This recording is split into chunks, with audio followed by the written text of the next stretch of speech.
ঢাকা সেনানিবাস দেশের সবচেয়ে নিরাপদ, কঠোর নিয়ন্ত্রিত, সীমিত প্রবেশাধিকার সম্পন্ন জায়গা। ঠিক এই জায়গাতেই এখন কাঁধে ভারতীয় সামরিক পোশাক পরে ঘুরে বেড়াচ্ছেন একাধিক অফিসার।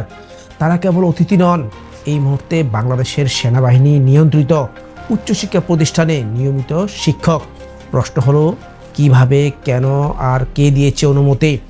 দর্শক, আপনি জানেন এই মুহূর্তে দেশের সবচেয়ে স্পর্শকাতর শিক্ষা প্রতিষ্ঠানে যারা পড়াচ্ছেন তাদের অনেকেই বাংলাদেশি নন। তারা ভারতের সেনা, নৌ ও বিমান বাহিনীর সদস্য। আর এই নিয়োগ গোপনে নয়, বেশ খোলাখুলিভাবেই ঘটেছে। দর্শক, কেন পুরো ভিডিওটি দেখবেন আপনি?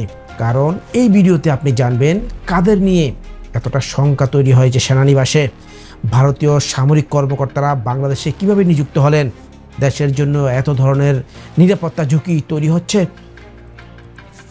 এবং ভিডিওর শেষে আপনি শুনবেন এমন একটি তথ্য যা শুনে আপনি প্রশ্ন করতে বাধ্য হবেন, এটা কি নিছক নিয়োগ নাকি ভেতরে ভেতরে বড় কিছু? চলুন মূল ঘটনা বিশ্লেষণ করি। দর্শক, আপনি জানেন MIST অর্থাৎ military institute of science and technology, এটা শুধু আরেকটি বিশ্ববিদ্যালয় নয়, এটি বাংলাদেশ সশস্ত্র বাহিনীর সরাসরি তত্ত্বাবধানে পরিচালিত একটি প্রতিষ্ঠান, যেখানে শিক্ষার্থী, স্টাফ সবাই নিরাপত্তার চরম নজরদারিতে থাকে। সেই জায়গাতেই বর্তমানে কর্মরত আছেন অন্তত 4 জন ভারতীয় সামরিক কর্মকর্তা। এক, কর্নেল অরিন্দম চ্যাটার্জি, ভারতের সেনাবাহিনীর কর্মকর্তা। লেফটেন্যান্ট কমান্ডার টি গোপী কৃষ্ণ, ভারতীয় নৌবাহিনীর কর্মকর্তা। গ্রুপ ক্যাপ্টেন সিদ্ধার্থ শঙ্কর পাটনায়ক, ভারতীয় বিমান বাহিনীর কর্মকর্তা।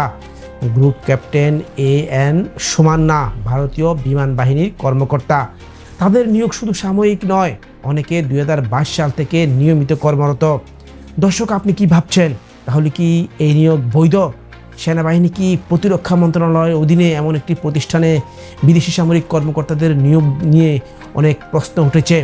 বিশেষজ্ঞরা বলছেন এটা শুধু একটি চাকরি নয়, এটা দেশের সেনা কাঠামো, অভ্যন্তরীণ ডেটা, রিসার্চ ইনফ্রাস্ট্রাকচার, এই বিদেশি নজরদারি কায়েম করার সুযোগ তৈরি করছে।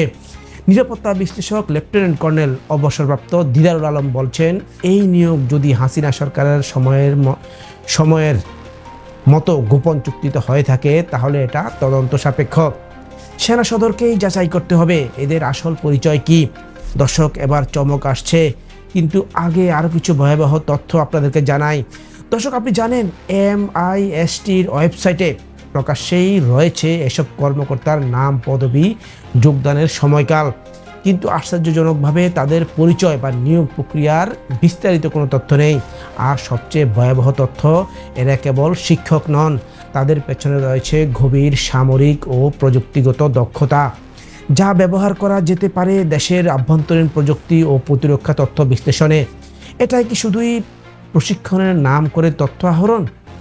আপনি কি ভাবছেন, এই নিয়োগগুলো কাকতালীয় নাকি পরিকল্পিত ও দীর্ঘমেয়াদী তদারকির ফল?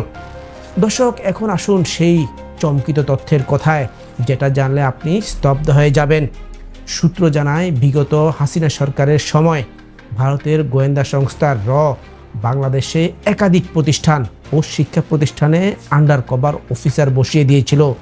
এখন যাদের আমরা MISTতে দেখতে পাচ্ছি তাদের নিয়োগ একই ধরনের চ্যানেল দিয়েই হয়েছে বলে সন্দেহ করা হচ্ছে। আর সবচেয়ে গুরুতর বিষয় হলো, সম্প্রতি আন্তর্বাহিনী জনসংযোগ পরিদপ্তর ISPR এই নিয়ে বিবৃতি দিয়েছে। বিষয়টি তদন্তনাধীন এবং প্রয়োজনীয় ব্যবস্থা নেওয়া হচ্ছে, তারা এটা বলেছে। দর্শক, প্রশ্ন এখন একটাই, এটা কি নিছক উচ্চশিক্ষা সহযোগিতা নাকি ভবিষ্যৎ সামরিক কৌশলের আগে পায় তারা? আর ভারত কি বা সামরিক সহযোগিতা করবে? তারা নিজেরাই তো ঠিকমতো পাকিস্তানের সাথেও কুলিয়ে উঠতে পারে না। দর্শক, আপনি কি মনে করেন, সেনা নিবাসের ভেতরে বিদেশি সামরিক কর্তাদের নিয়োগ দেশের নিরাপত্তার জন্য হুমকি নয়? আমাদের মতামত আমাদের কাছে সবচেয়ে গুরুত্বপূর্ণ। কমেন্ট করুন আপনি কি ভাবছেন, ভিডিওটা শেয়ার করুন যাতে অন্যরাও জানতে পারে। আর হ্যাঁ, চ্যানেলটি ফলো বা সাবস্ক্রাইব করুন, কারণ আমরা আরও এরকম উন্মোচিত রহস্য নিয়ে আসছি। আপনার চোখে ধুলো দেওয়ার চেষ্টা যেখানেই হবে আমরা সেখানে প্রশ্ন তুলব। আজ এখানে শেষ করছি, কিন্তু মনে রাখবেন সবটাই দেখা যায় না, অনেক কিছু লুকানো থাকে ছায়ার আড়ালে। সেই ছায়া ভেদ করতেই আমরা এখানে। ধন্যবাদ।